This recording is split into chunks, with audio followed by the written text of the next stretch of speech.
A lot of us is not operating through love. A lot of us is operating out of survival mode. I know this oh so well.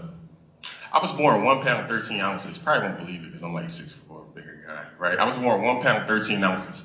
I wish my mom was coming through here. She should be soon. On the day I was born, my father got sentenced to 40 years in prison.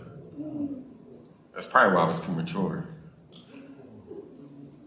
My mom did not see me until 6 months later because I was going through a lot of surgeries. They did not know I was going to make it. In the Cooper Hospital, I actually found the article like last week. They put me in the paper as the miracle baby because I was not supposed to make it home, right? Watch how DNA plays out. So as I'm growing up, I already got father issues. I got daddy issues, right? Because I don't know my father. But as I continue to grow within puberty and all that great stuff, right?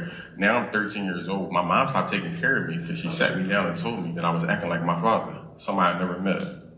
She was dealing with her own demons to the point where she could not look me in my eyes because I looked just like him.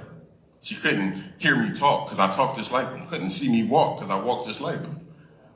Same attitude, same demeanor, can walk in any room and control it. That's just what I was. Never met this guy a day in my life. My mom said, I can't take care of you no more. So from that point on, I was operating in survival mode. Here's the scariest thing about survival mode, ladies and gentlemen. Everything around you got an expiration date. I don't care about building relationships. It doesn't matter to me. Because at some point, if my own parents could leave me alone, they could just abandon me, then well, I can't do.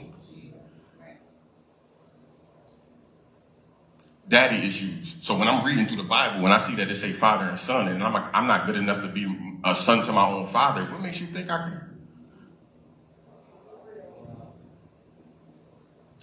So for me, it wasn't making sense. None of it made sense. I had relationship issues, all type of stuff that was happening because I had to get down to the core of what was going on. Can I get a water too? Another water? Somebody. Thank you. We got you probably youngest in the room. Oh man, I really got to touch on this. Cheap sex. Let me keep it PG-13. I'll keep it PG-13 for you. I'll give you an illustration. It's probably better that way. So look, imagine this, y'all. And I like art, so this is gonna make sense. So imagine you take a piece of clear tape, right? And I got 5 different construction papers that's lined up. Brown, yellow, green, black, blue, blah, right? And I take the tape and I stick it to the brown one. And the residue from the construction paper will stick to the tape. Then I stick it to the red one. And the stick, and the yellow one, and the green one. I'm attaching myself to a bunch of different people. And I'm taking a part of their identity. Some theologists call it soul ties.